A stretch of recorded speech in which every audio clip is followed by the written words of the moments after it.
பார்வை பறிபோன சஹாபி ஹாரிஸத் இப்னு நுஅமான் ரலியல்லாஹு அன்ஹு பெருமானாரிடத்தில் ஒரு செய்தியை கேட்கிறார்கள். பார்வை சீராக இருந்த தருணத்தில் ஏழைகள் கைப்படும்படியாக நீங்கள் தர்மம் செய்தால் கெட்ட முடிவுகள் தொடாது என்று.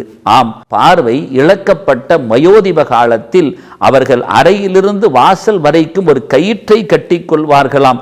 அப்படி பிடித்து பிடித்து பிடித்து பிடித்து வந்து ஏழைக்கு அதை கொடுத்து விட்டு மீண்டும் அந்த கயிற்றை பிடித்து பிடித்து அவர்கள் அறையில் அமர்ந்து கொள்வார்களாம். பல முறைகள் ஏழை வந்தாலும் வந்து வந்து செல்வதை பார்த்து வீட்டுள்ளவர்கள் கேட்டார்கள், எங்களிடத்தில் சொன்னால் நாங்கள் கொடுக்க மாட்டோமா என்ற பொழுது, இல்லை இல்லை, என் பெருமானாரின் வார்த்தை இப்படி ஒன்று இருக்கிறது, அதற்கு நான் கட்டுப்பட வேண்டாமா என்று கேட்ட இந்த தகவல்கள் எல்லாம் நமக்கு ஒன்றை புரிய வைக்கிறது. சர்தார் நபி ஸல்லல்லாஹு அலைஹி வஸல்லத்தின் சொல்லுக்கு சஹாபிகள் சரணடைந்து விட்டார்கள் என்பதுதானே அர்த்தம்.